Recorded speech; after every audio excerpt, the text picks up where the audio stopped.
Also, just a little PS, a little side note. Um, the fact that you guys feel the need to flag my video, the one that I posted just before this, um, the part 2 harassment video, I just find it funny that you think that by flagging it, it's going to do any harm.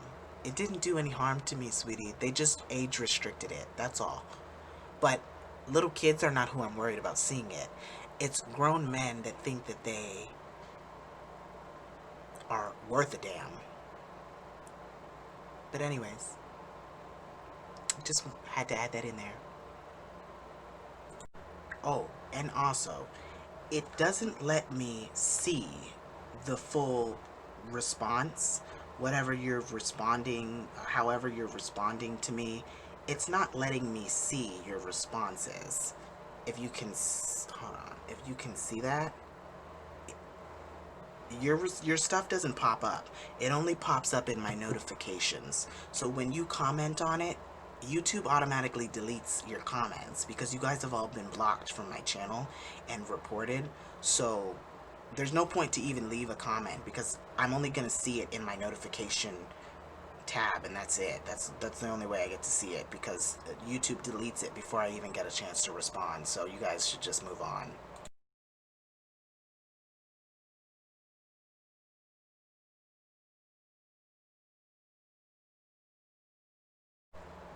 Hi guys, Christian Styles back for another video, and this video is going to be a bit of a story time, but this was an essay that I wrote for my English class, was it? I think it was, yeah, it was my English class. I wrote this for my English class, and it was supposed to be an essay about anything that we wanted to discuss that explained about a specific time in our life and what that time meant to us and what it entailed and all of the feelings that went with that particular time in our lives. So I decided to write about um, my first day on the salon floor at Sheridan Technical College and what that felt like for me. And so without further ado, I'm going to go ahead and read this for you guys. It's almost like telling a story, and that's why I was going to use this as a story time, because this basically is a story time, and I just put it in writing for a grade, in which I actually got an A on, so I was very happy to see that. But so without further ado, I'm going to go ahead and do that. If you are new here, welcome. If you are returning, welcome to you as well, my little bourgeoisies. And if you like the story time and want to hear more, because I have tons of these, leave a like, comment, subscribe, the whole shebang. 93% of you, no, 83%, excuse me, 83% is not subscribed that watch my channel. So if you guys can hit the subscribe button, that would be wonderful.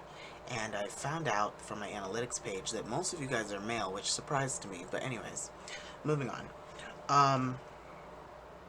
Yeah, so without further ado, here's the story. Alright, my first day.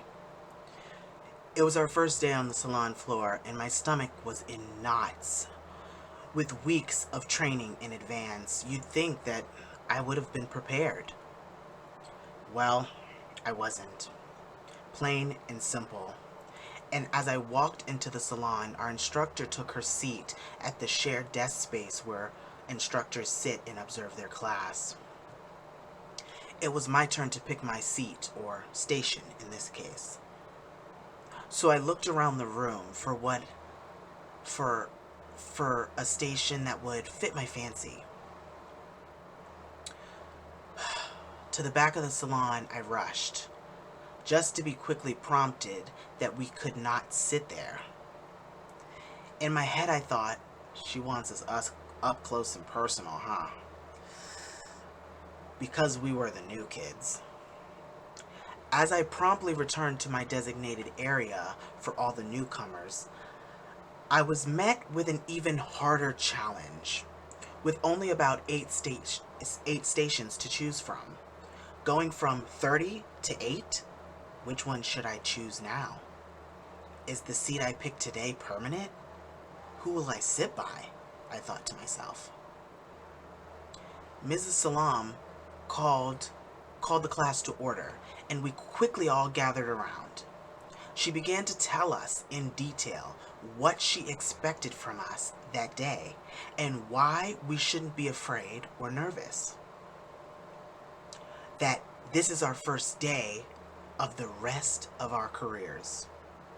She stated we would be working on real people that morning and not mannequins, and that we had been working, on in the weeks prior.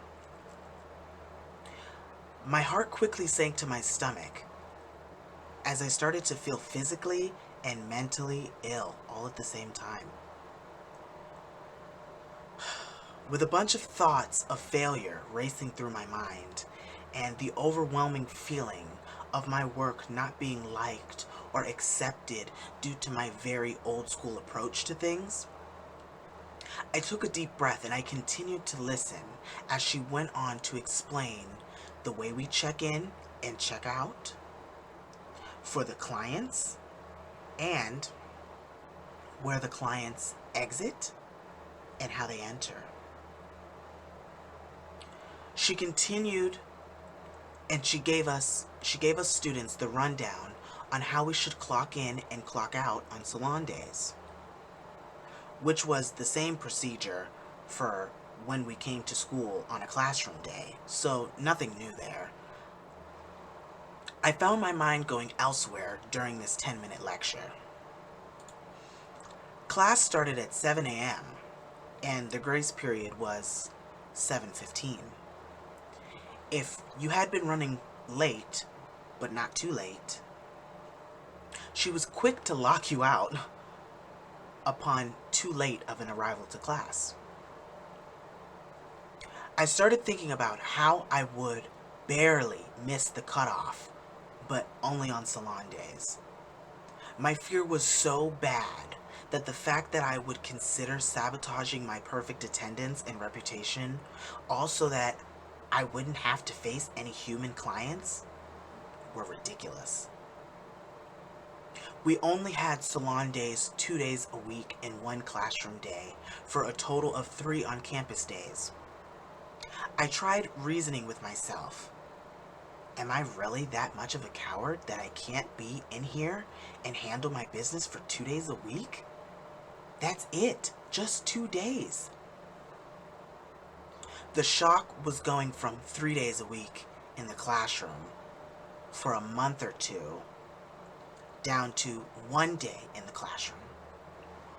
A big adjustment and lots of demands we had to meet because talking about how great our work was on rubber heads wasn't going to cut it anymore. This was the big time. Put up or shut up, as they say. The thought often occurred, what if this field isn't for me? What will I do then?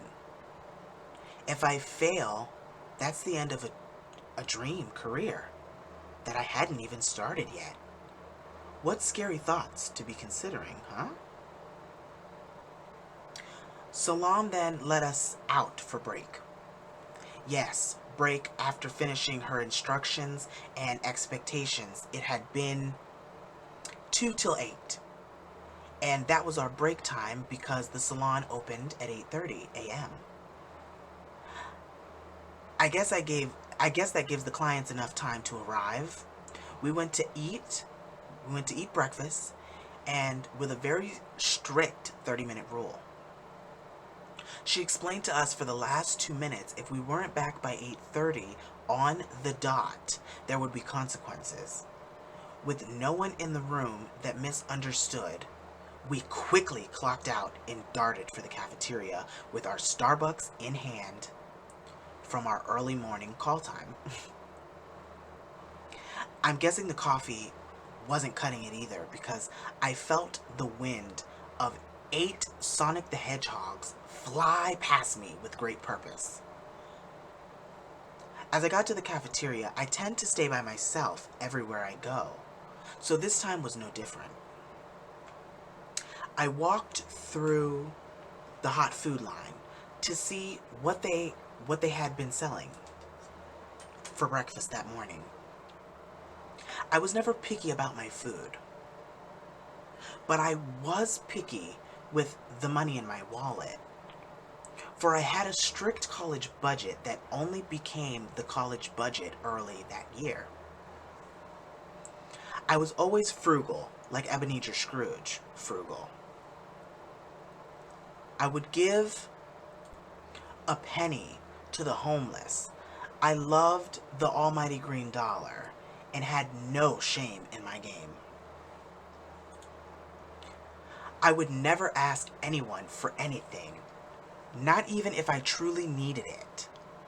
But for the sake of the group all eating together and getting to know each other, one of the coolest girls in the class that I had quickly became cool with would often pay for my meal without regret.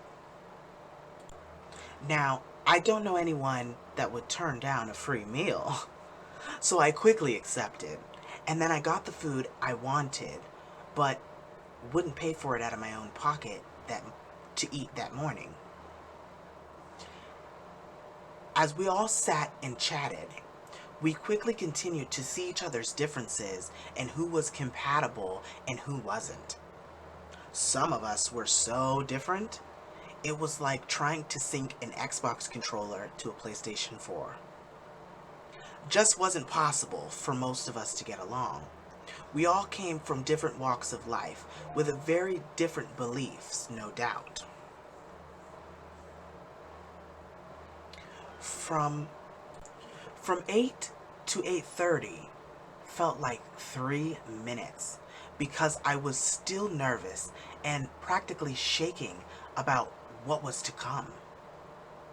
As we all shared our concerns, which was the one thing we all agreed on, I simply felt a tad better to know that I wasn't alone. So as the clock hit 5 till, we quickly all got up and dumped our trays and hurried back. Upon arrival, we were greeted with a full waiting room of clients. Now, with 8 new students, if you're thinking there's no way we could service all the clients waiting for us, you'd be correct. Mrs. Salon had 38 students, which all were in a different course.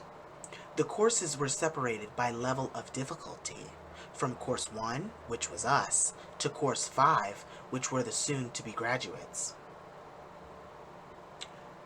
There was practically professionals in the class. Knowing that still didn't help my nerves, but it did help me brainstorm on how I was going to avoid taking clients and have them given to one of the vets. As we arrived back to class, we strolled leisurely to our stations to set up our tools. At this point, services were being assigned and our instructor was carrying around these bright pink service sheets. These sheets detailed what each client was there for and how many services they would be receiving, with each one very different from the rest. I was hoping that by the time Miss Salam got to me, it was something rather easy to do. As I watched everyone else receive their services, I just knew I was next. My background being that Mrs. Salam and I had a good relationship because she knew hair was my strong suit and I was no beginner to this trade. So she was expecting great things from me from the very beginning, after finding out I had been doing hair a long time before deciding to get a license. Salam called my name sternly, Christian. I was called by my middle name in beauty school because I hate my first name for very personal reasons. As I heard my name proclaimed, I knew that this was it. As she came around the corner, walking down the aisle of stations, and my heart was in my ass at this point. Or maybe it was the pressure of gas trying to escape my butt cheeks from the great stomach pain I was feeling all morning. Salon looked at me and she handed me the piece of paper and said, "Here you go, sir. Let's rock this out." As she raised an eyebrow and smiled, she continued with, "Don't let her intimidate you. She's a pain, but you don't play, so I know you can handle her." Without a true understanding of the meaning behind what she said, I couldn't believe that she had given me a difficult client, although I never not understood why though, because I was as tough as nails, and I mean business. As I went to greet my client with a friendly smile and a warm "Hello, how are you?" my nerves were nowhere to be found. My tough personality had finally kicked in, and I escorted her to my station for her to drop her bags, and we promptly headed to the shampoo bowl. After a nice wash, wow, the foundation of the whole experience at a salon, I gathered my client as we returned to my station to start the service requested.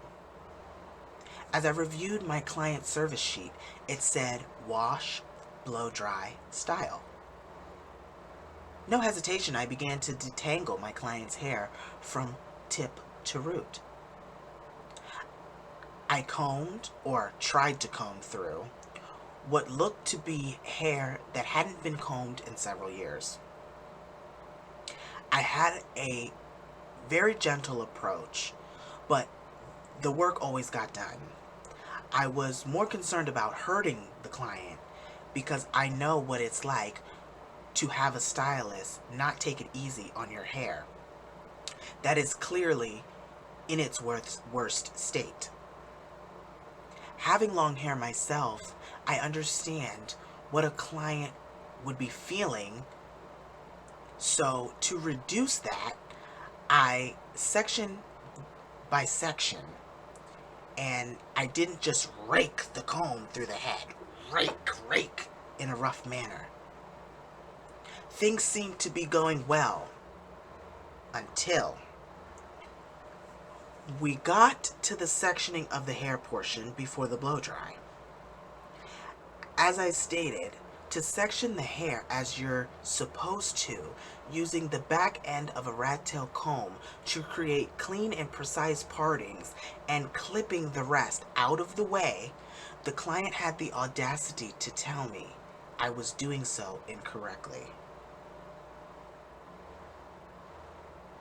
That's when I started to see what my instructor was trying to warn me about. I quickly put the client back in their place by telling them in a very forward and direct manner how I was proceeding in the proper way of sectioning the hair, and that I would appreciate it if she'd let me do my job. Not long after, a little bit more time had gone by, as we had pointless conversation about things she could have been discussing with a therapist, but I guess as a stylist, I am the therapist. The client began to complain more about the way I was combing the hair and holding my blow dryer. Being the person I am, I tried to just ignore it and keep on doing what I was doing until she snatched the comb out of my hand and began doing her own hair in my chair.